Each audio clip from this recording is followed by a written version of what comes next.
Absinthe est le nom d'une étoile dans Apocalypse 8, 10, 11. Le troisième ange sonna de la trompette et du ciel tomba une grande étoile qui brûlait comme un flambeau. Elle tomba sur le tiers des fleuves et sur les sources d'eau. Le nom de cette étoile est Absinthe. Le tiers des eaux fut changé en absinthe et beaucoup d'hommes moururent à cause de ces eaux, parce qu'elles étaient devenues amères. Il s'agit du troisième jugement par les trompettes qui sont décrites dans Apocalypse. Les 7 trompettes sont les jugements du septième sceau, Apocalypse 8, 1, 5. La première trompette provoque de la grêle et du feu qui détruisent une grande partie de la vie végétale dans le monde. Apocalypse 8, 7. La deuxième trompette provoque ce qui semble être une météore, une comète ou un autre corps céleste frappant les océans et causant la mort d'un tiers de la vie marine du monde. Apocalypse 8, 8, 9. La troisième trompette est similaire à la deuxième, sauf qu'elle touche les lacs et les rivières du monde au lieu des océans. Apocalypse 8, 10, 11.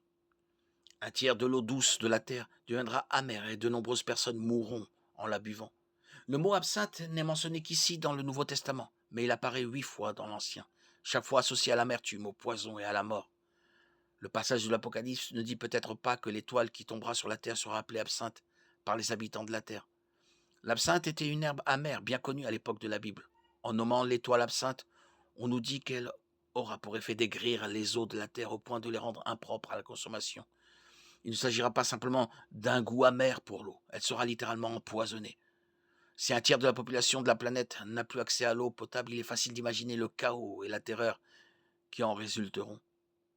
Les humains ne peuvent survivre que quelques jours sans eau, et les habitants des régions touchées seront si désespérés qu'ils boiront l'eau empoisonnée, causant la mort de milliers, voire de millions de personnes. Il s'agit d'une prophétie qui doit encore se réaliser au cours des 7 dernières années de cet âge, également connue sous le nom de 70e semaine de Daniel. Ce n'est qu'une des catastrophes naturelles des 7 trompettes qui entraîneront très rapidement l'ascension de l'Antichrist au pouvoir mondial. Apocalypse chapitre 13. Étant donné qu'un tiers de la terre est détruit par les jugements des trompettes, il ne s'agit que d'un jugement partiel de la part de Dieu. Sa pleine colère n'est pas encore déclenchée.